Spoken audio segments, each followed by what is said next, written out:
with a look at Congressman Randy Feenstra's campaign. Now, he started as the perceived frontrunner with a lot of name recognition, but he's also faced some recent pushback from some conservative voters. You guys are, I think, just on the cusp of where the future is going. Inside a Norwalk smoothie shop, Randy Feenstra is on the move. Past the drive-through window to the distribution center. We're learning here every once in a while and stuff. It's a stop on his statewide tour for governor.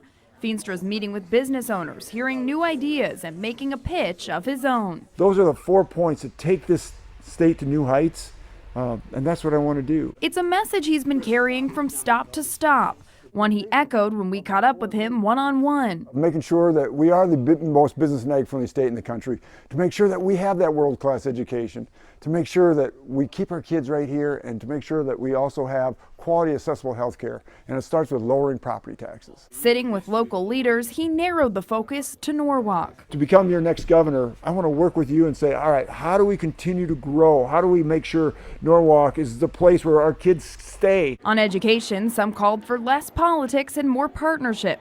Others raised concerns about workforce shortages. Feenstra says he's working on both and that both are key to keeping young people in Iowa. If we want to be the best economically in the nation, then we have to be the front runners when it comes to education and what we're doing for getting skilled kids.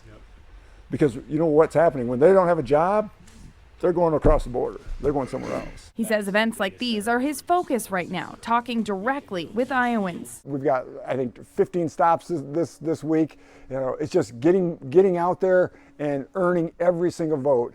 And as the next governor of Iowa, I will make sure that we grow this great state where everybody has great wages, where things are affordable, like health care and gas and food. I mean, this is so important that we lower the cost of goods. The 4th District Congressman entered the race for governor as the best-known Republican in the field, with 6 years in Congress and a sizable fundraising advantage.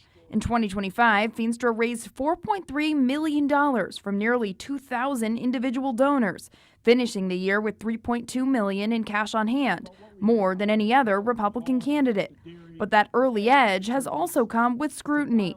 Some Republicans have criticized Feenstra for skipping public forums and debates that other candidates attended.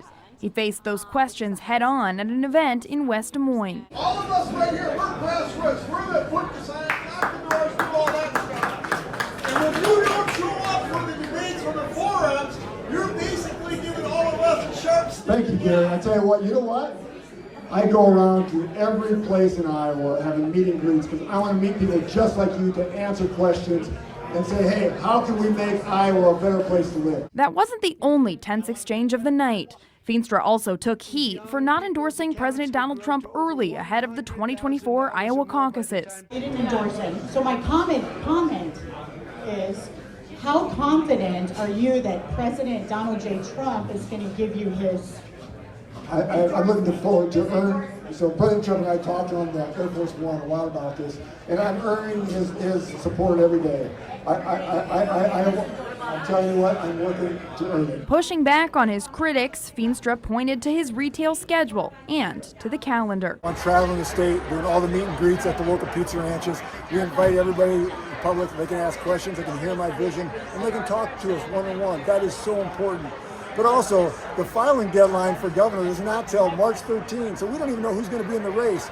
Once that's settled, hey, you know, that's the time to debate. For now, Feenstra says he's focused on showing up one stop at a time and betting his record, his fundraising, and his message will carry him through a crowded Republican primary.